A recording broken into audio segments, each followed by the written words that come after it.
I want to quickly review how we can set up and label a number line.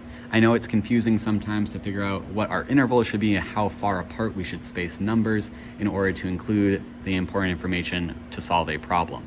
So let's review that really quickly. First, I'm going to be using a ruler, which is a very special tool because first it has a straight edge so that I know I'm drawing a straight line. It also has inch markings so that I can make sure when I'm drawing my tick marks, they are evenly spaced at equal intervals to show those numbers. Now, in 7th grade, our number lines are usually going to include both positive and negative numbers. So to begin, I'm going to label first the number that's really important right between positives and negatives, and that number is 0. So I'll start there. Now, a basic number line is just going to count up by ones. So 0, 1, 2, 3.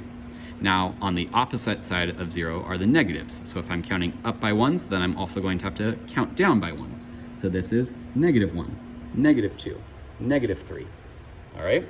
Now, this number line includes quite a few numbers, not just the ones that I have labeled.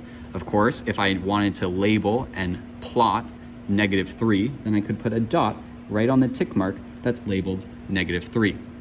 I can also label fractions and decimals because I know that those come between my tick marks.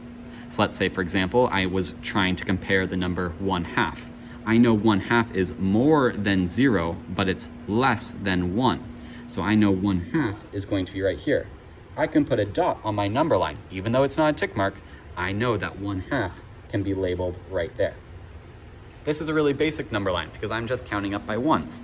What if I wanted a number line that tells me more numbers, that goes higher or lower? Well, I can start over, I can draw another straight line and draw more evenly spaced tick marks. I'm probably still going to have 0 in the middle because I want to show both positive and negative numbers. But this time I could, instead of counting by ones, I could count by 5s, 10, 15. And the opposites are -5, -10, -15. Now my number line is including more information because it goes all the way up to 15 and all the way down to -15. In class, we were looking at the example of someone who is inside a really hot sauna that was 120 degrees Fahrenheit, and then they went outside to the snow where it was -20 degrees Fahrenheit. How can I draw a number line that includes all of these numbers? Because this is a big range. Those are some big numbers. So I'm going to start doing the same thing. I'm just going to start by drawing a straight line to begin my number line. I'm also still going to have evenly spaced tick marks at equal intervals. I'm thinking about what should each of those tick marks be labeled though, in order for me to have enough information to go all the way up to 120 and all the way down to -20. Well, I know I both have positive and negative numbers, so I'm still going to have 0 in the middle somewhere. Now, what if each of these tick marks, instead of being counting by ones, instead of counting by 5s, what if I counted by, let's say, 20s? All right? Well, I don't know if this will work, but I'm just going to give it a shot. I'm going to see how far I can go. If each of these tick marks was 20, then this would be 20, 40, 60, 80. Take a look, I ran out of room. So all I'm going to do is I'm going to add some more tick marks.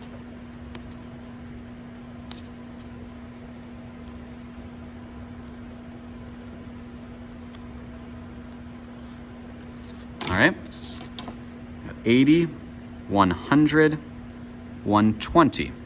Okay, I'll put a dot there to plot because I know I need to compare 120. I also need to count down into the negative side. Well, so I was counting up by 20s, then I'm going to continue to count down by 20s. So this is -20. Oh, and take a look, that was the other number that I need to compare.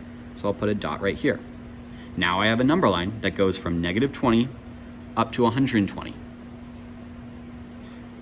Sometimes you are going to have to draw your own number line on a piece of blank paper like this.